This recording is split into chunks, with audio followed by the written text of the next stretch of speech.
Okay, तो database जो है वो क्या है? डेटाबेस एक किसी भी एप्लीकेशन का जो बैकग्राउंड के ऊपर जहाँ पे डेटा स्टोर होता है, जहाँ डेटा जाके सेव होता है, उसको आप डेटाबेस कंसीडर करते हो उस पर्टिकुलर एप्लीकेशन के लिए, ठीक है? जैसे कि आप लोग अगर अपने पास किसी दुकान पे जाते हैं कोई शॉपिंग करने के लिए, तो उनके पास पीछे डेटाबेस होता है जिसमें उस दुकान के जितने भी मटेरियल है, जितने भी उनके प्रोडक्ट्स हैं, उनकी डेटा स्टोर्ड है, ठीक है? बैंक के अंदर जाते हो तो बैंक के अंदर उनके जितने भी अकाउंट्स हैं यूजर्स के, वो सब डेटाबेस में स्टोर्ड है।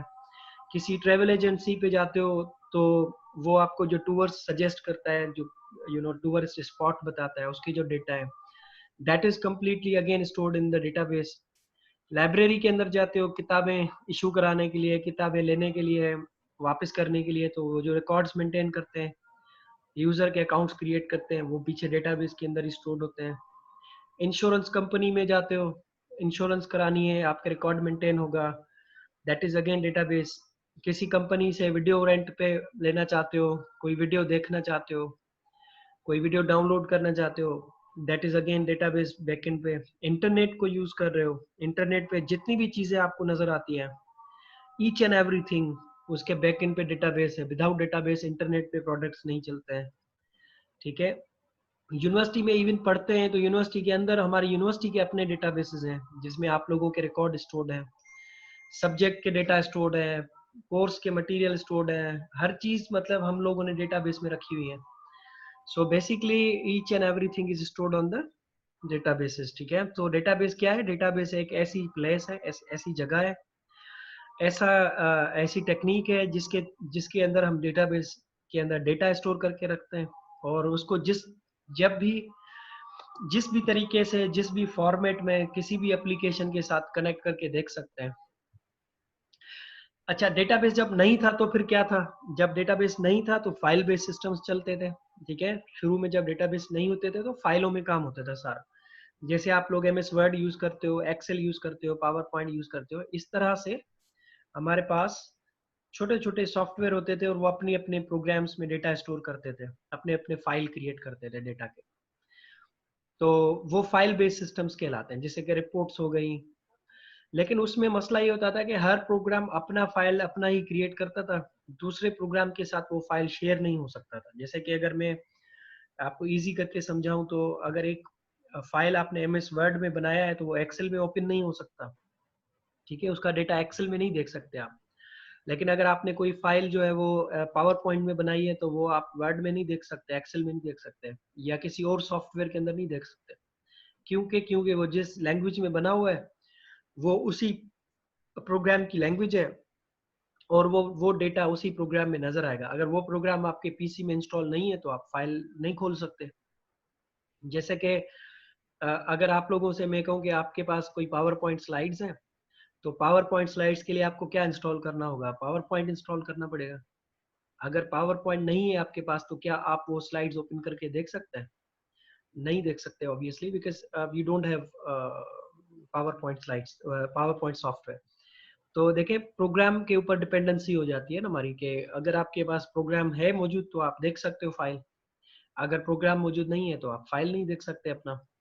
जैसे कि किसी बंदे के पास एमएस वर्ड की कोई डॉक्यूमेंट है, तो वो ओपन करना चाहता है उसको, उसमें कोई एडिटिंग करना चाहता है, तो उसको पहले एमएस वर्ड होना चाहिए उसके पास।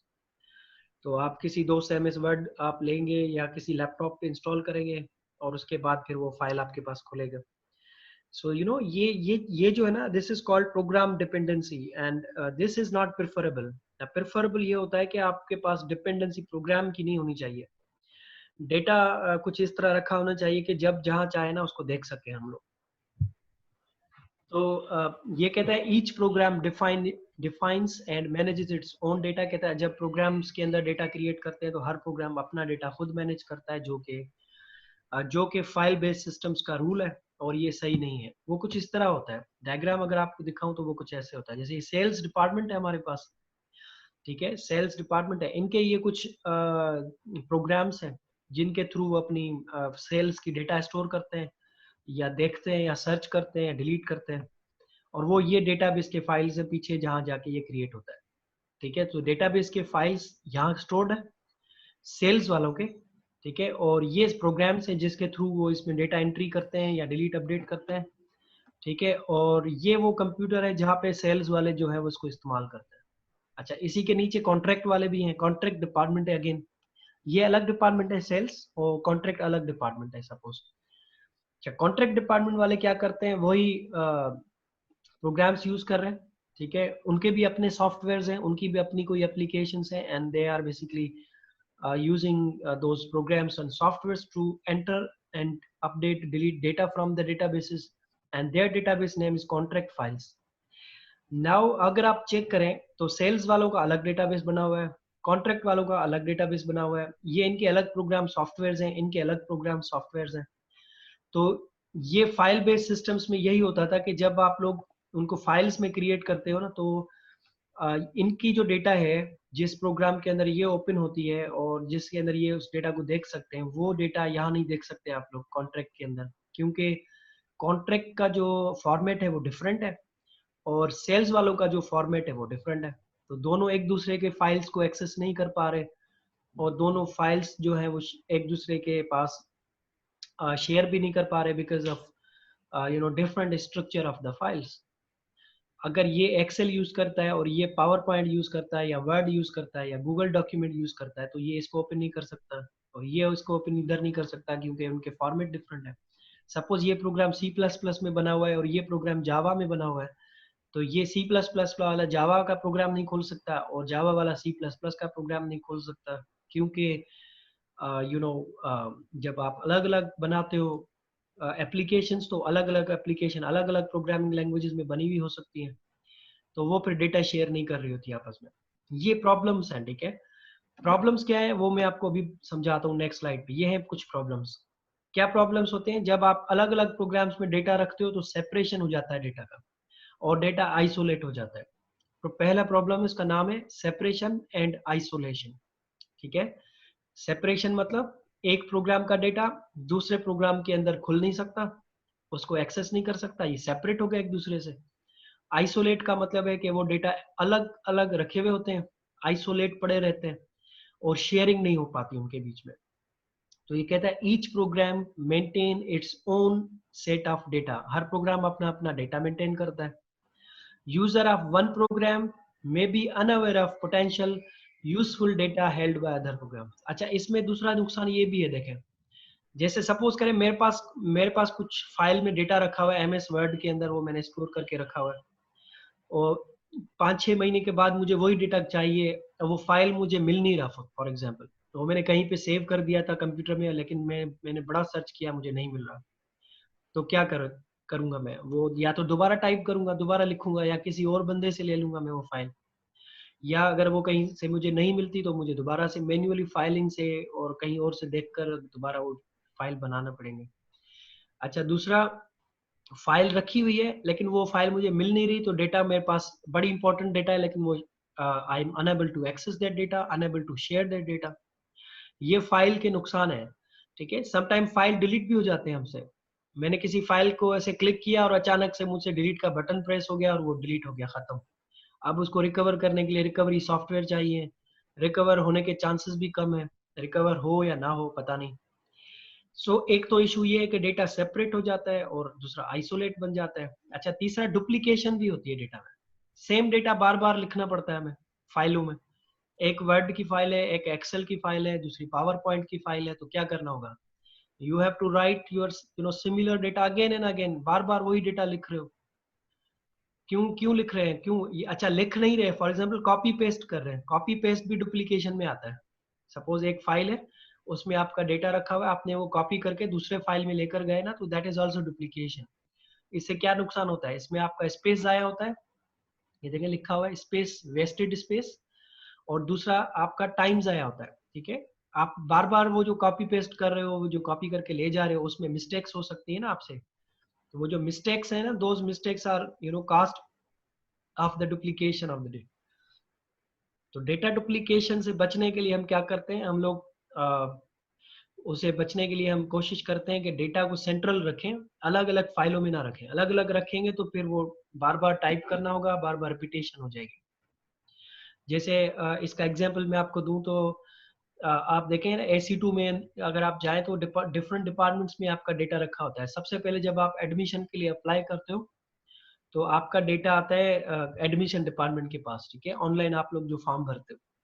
फिर वही डेटा हमें ये फाइल बनाते हैं एक्सेल की या वर्ड की, वो हमें भेजते हैं डिपार्टमेंट में, IT में भेजते हैं। तो वो जो कॉपी करके हमें भेज रहे हैं फाइल, ये डुप्लीकेशन कहलाएगा, ठीक है। हम लोग क्या करते हैं, हम वही फाइल दोबारा टाइप करते हैं अपने पास। फिर हम लोग आपका जब आपके एग्जाम हो जाते हैं तो आपके रिजल्ट हम लोग AC2 भेजते हैं एग्जामिनेशन वालों के पास। तो एग्जामिनेशन वाले क्या करते हैं, वही जो वर्ड फाइल प्रिंट करके हमने भेजा है जिसमें आपके मार्क्स लिखे हुए नाम के सामने, रोल नंबर के सामने, वो ही मार्क्स दोबारा एंट्री करते हैं अपने PC के अंदर। तो this is also duplication, repetition. Repetition से या डुप्लीकेशन से आपका टाइम जाया होता है, आपका पैसा जाया होता है, आपका स्पेस जाया होता है कंप्यूटर का, ठीक है। तो इसलिए ये फाइल बेस्ड सिस्टम्स में प्रॉब्लम है। उसके बाद तीसरा प्रॉब्लम है डेटा डिपेंडेंसी। डेटा डिपेंडेंसी वही अभी मैंने आपको समझाया था कि अगर आपने एक प्रोग्राम जावा में बनाया है तो वो C++ में नहीं ओपन होगा, और अगर आपने C++ में बनाया है तो वो जावा में ओपन नहीं होगा। तो आप क्या बन गए, आप डिपेंडेंट बन गए ना प्रोग्राम का।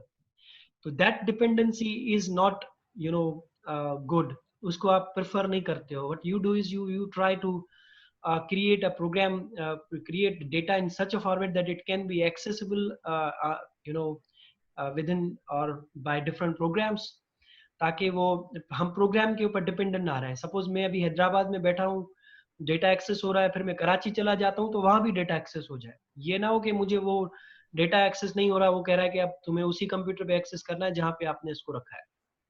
सो data must be accessible anywhere, और उसकी डिपेंडेंसी प्रोग्राम के ऊपर नहीं होनी चाहिए।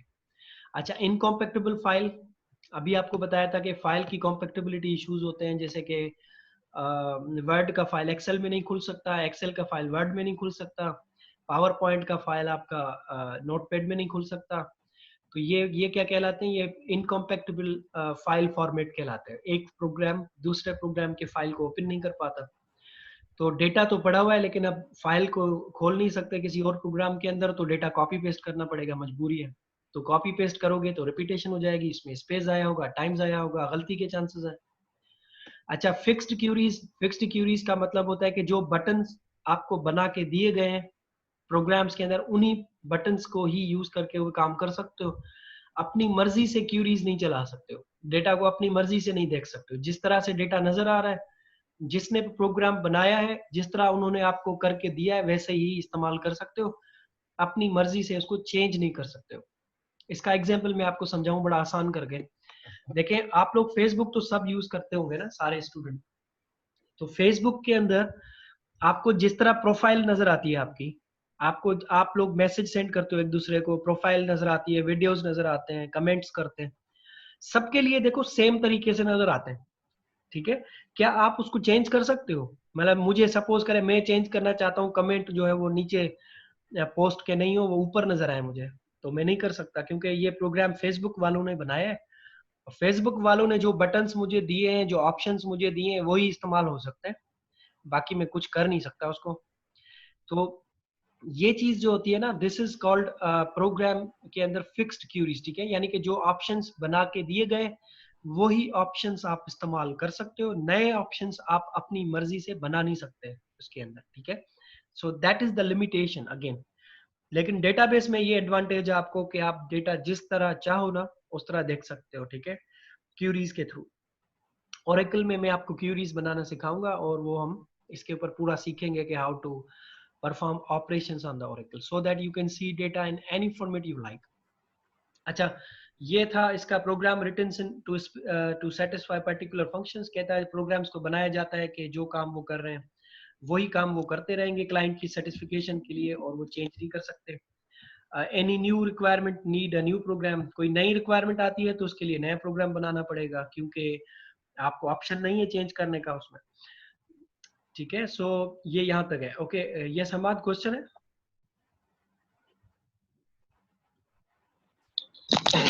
यस सर, जो हम डेटाबेस बनाते हैं तो सर जो उसकी स्टोरेज जो होती है वो हमारे कंप्यूटर की मेमोरी लेती है। अच्छा बेटा, बात ये है कि डेटाबेस जो होता है, जिस कंपनी का सॉफ्टवेयर हम लोग इस्तेमाल करते हैं या जिस कंपनी की सर्विसेज को हम यूज कर रहे होते हैं, डेटाबेस उनके पास ही क्रिएटेड होता है, ठीक है। हम लोग उनके यूजर्स होते हैं। जैसे फेसबुक है ना, फेसबुक के हम लोग यूजर्स हैं, तो डेटा कहाँ पर है? फेसबुक के सर्वर पर है। गूगल जो है उसके हम यूजर हैं, गूगल के सर्वर पे डेटा है। जीमेल जो है हम ईमेल इस्तेमाल करने के लिए यूज करते हैं, हमारा डेटा जो है वो जीमेल के सर्वर पर ही रखा होता है। तो बेसिकली डेटाबेस का एडवांटेज यही है कि वो यूजर को एक्सेस नहीं होती, लेकिन उसको एक्सेस देनी है तो फिर हम उसको प्रोग्राम के थ्रू एक्सेस दे रहे होते हैं।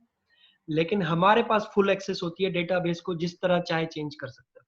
सो data is basically stored on the server. तो मैं आप लोगों को यही सिखाने वाला हूँ कि how to create a server, how to store data, और फिर अगर किसी बंदे को एक्सेस देनी हो तो वो कैसे एक्सेस दी जाएगी, ठीक है। So this is what we are going to learn in this course. Database को हल्का ना लेना। डेटाबेस जो है ना, ये पूरा कोर्स समझ लें कि ये सिर्फ कोर्स नहीं है, ये करियर है, ठीक है। इसके अंदर जॉब्स हैं आपकी, याद रखिएगा। ये डेटाबेस एडमिनिस्ट्रेटर की अलग से जॉब्स होती हैं, प्रोग्रामर की अलग से जॉब्स होती है। तो डेटाबेस एडमिनिस्ट्रेटर वो बंदे होते हैं जो सिर्फ और सिर्फ डेटाबेस को मॉनिटर कर रहे होते हैं, उसकी मैनेजमेंट कर रहे होते हैं। तो ये एक पूरा प्रोफेशन है ये, ठीक है। सो इसलिए मैं ये कह रहा था कि इसके ऊपर आप जिनको डेटाबेस में थोड़ा सा भी इंटरेस्ट बन रहा है, सो वो इसको थोड़ा फोकस से पढ़ेंगे तो देल it will be very useful for them, ठीक है, उनके करियर के लिए भी।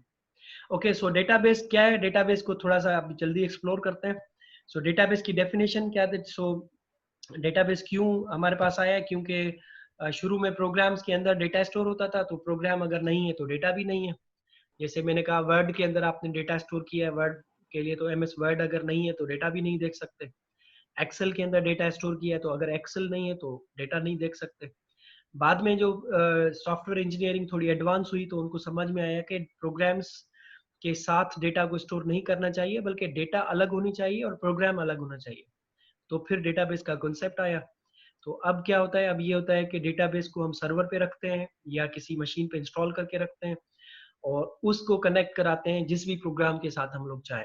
तो उससे फायदा ये होता है कि डेटा एक जगह पे रखा होता है, सेंट्रलाइज, जिसमें रिपीटेशंस नहीं होती, जिसमें डुप्लीकेशंस नहीं होती, जिसमें आपके पास सर्चिंग क्विकली हो जाती है, ठीक है। और ऑप्शंस आपके पास होते हैं कि आप जैसे सपोज करें ओरेकल डेटाबेस है ना, ये जावा के साथ भी कनेक्ट हो जाएगा, सी प्लस प्लस के साथ भी कनेक्ट हो जाएगा, डॉट नेट के साथ भी कनेक्ट हो जाएगा। जो लैंग्वेज चाहो ना उसके साथ कनेक्ट करा सकते हो। तो देखें, ये एडवांटेज है ना उसका, कि डेटाबेस ओरेकल में बनाया आपने और वो किसी के साथ भी कनेक्ट हो सकता है।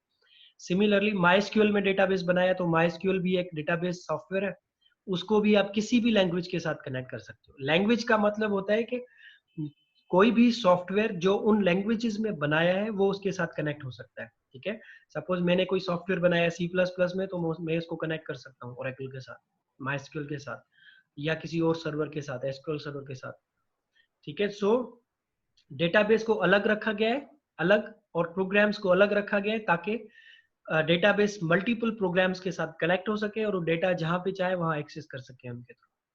तो ये अलग करने के लिए जो प्रोग्राम यूज होता है, that name is database management system. Database management system एक सॉफ्टवेयर है, याद रखिएगा।